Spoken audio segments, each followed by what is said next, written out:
ایک بار جبرائیل علیہ السلام نبی کریم صلی اللہ علیہ وسلم کے پاس آئے تو آپ صلی اللہ علیہ وسلم نے دیکھا کہ جبرائیل کچھ پریشان ہیں۔ آپ نے فرمایا جبرائیل کیا معاملہ ہے کہ میں آج آپ کو غم زدہ دیکھ رہا ہوں؟ جبرائیل نے عرض کی اے محبوب، کل میں اللہ پاک کے حکم سے جہنم کا نظارہ کر کے آیا ہوں، اس کو دیکھنے سے مجھ پہ غم کے آثار نمودار ہوئے ہیں۔ نبی کریم صلی اللہ علیہ وسلم نے فرمایا جبرائیل مجھے بھی جہنم کے حالات بتاؤ۔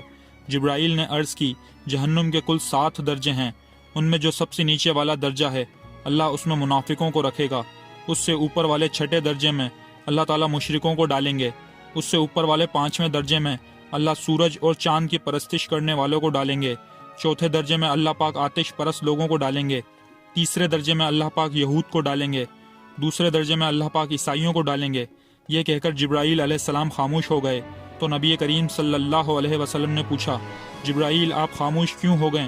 مجھے بتاؤ پہلے درجے میں کون ہوگا؟ مزید ڈسکس کرنے سے پہلے اس ویڈیو کو لائک کریں، چینل کو سبسکرائب کریں اور بیل آئیکن پر ضرور کلک کریں۔ جبرائیل علیہ السلام نے عرض کیا اے اللہ کے رسول، پہلے درجے میں اللہ پاک آپ کی امت کے گناہ گاروں کو ڈالے گا۔ جب نبی کریم صلی اللہ علیہ وسلم نے یہ سنا کہ میری امت کو بھی جہنم میں ڈالا جائے گا تو آپ بے حد غمگین ہوئے اور آپ نے اللہ کے حضور دعائیں کرنا شروع کیں۔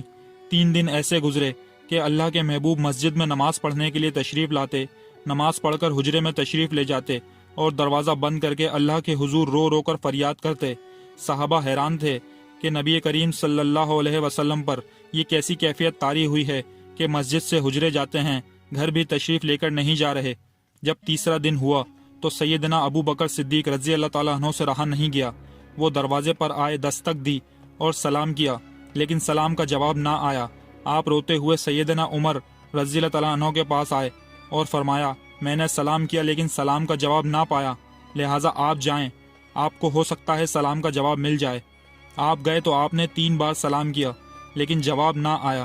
حضرت عمر رضی اللہ تعالیٰ عنہ نے سلمان فارسی کو بھیجا لیکن پھر بھی سلام کا جواب نہ آیا۔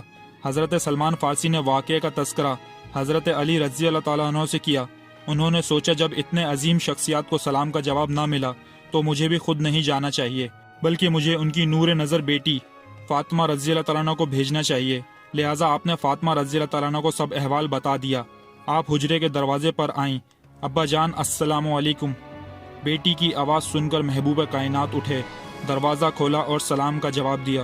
ابا جان آپ پر کیا کیفیت ہے کہ 3 دن سے آپ یہاں تشریف فرما ہیں؟ نبی کریم صلی اللہ علیہ وسلم نے فرمایا کہ جبرائیل نے مجھے آگاہ کیا ہے کہ میری امت بھی جہنم میں جائے گی۔ فاطمہ مجھے اپنی امت کے گناہ گاروں کا غم کھائے جا رہا ہے اور میں اپنے مالک سے دعائیں کر رہا ہوں کہ اللہ ان کو معاف کر اور جہنم سے بری کر۔ یہ کہہ کر آپ پھر سجدے میں چلے گئے اور رونا شروع کیا، یا اللہ میری امت، یا اللہ میری امت کے گناہ گاروں پہ رحم کر، ان کو جہنم سے آزاد کر۔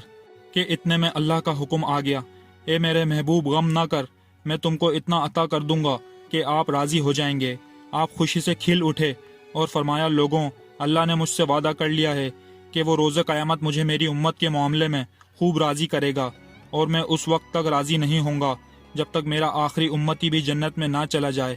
یہ بتاتے ہوئے آنکھوں سے آنسو آ گئے کہ ہمارا نبی اتنا شفیق اور غم محسوس کرنے والا ہے، اور بدلے میں ہم نے ان کو کیا دیا؟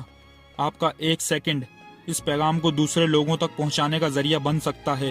میری آپ سے عاجزانہ اپیل ہے کہ لا حاصل اور بے مقصد پیغام ہم سب شیئر کرتے ہیں، آج اپنے نبی کریم صلی اللہ علیہ وسلم کی رحمت کا یہ پہلو کیوں نہ شیئر کریں؟ آئیں ایک ایک کر کے شیئر میں اپنا حصہ ڈالیں، کیا پتہ کون گناہ گار یہ پیغام سن کر راہ راست پر آ جائے۔